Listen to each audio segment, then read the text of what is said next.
Photography is something that's sort of like predicated on control and precision, so I was trying to find ways to kind of subvert that a little bit.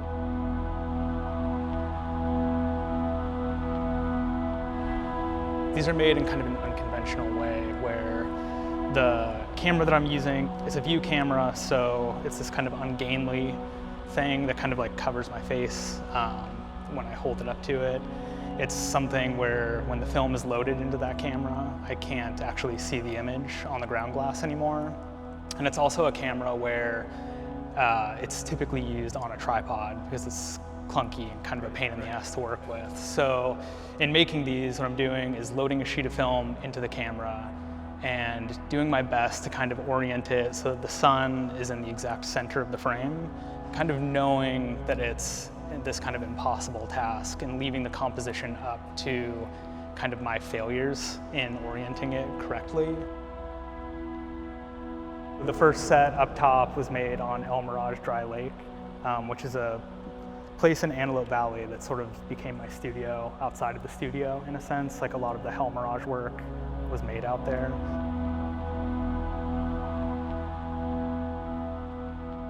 The second series, the black circles, that's actually the moon seen from the same site. So they are not incredibly site-specific, but usually places that I feel kind of like comfortable or where I've made work before.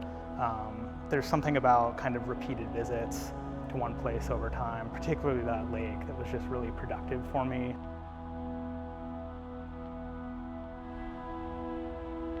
Inviting chance into my work has been really kind of like refreshing, because anybody who knows me well knows that I'm kind of a pain in the ass and very particular about things being just so. So I find that something that's helpful for me in my artistic practice is to kind of introduce a little bit of self-sabotage into it, where I don't know exactly what's going to happen or I can't quite anticipate it.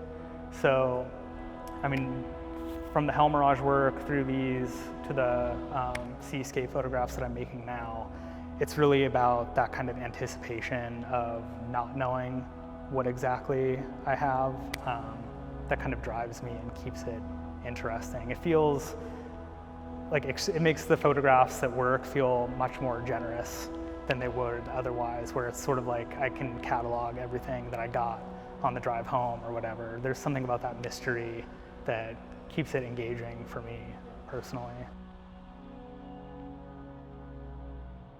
The way that I find myself working lately is almost like the way you would set up a scientific experiment, where you're defining very clear parameters, but with a very specific variable that I don't really know what that variable is going to do.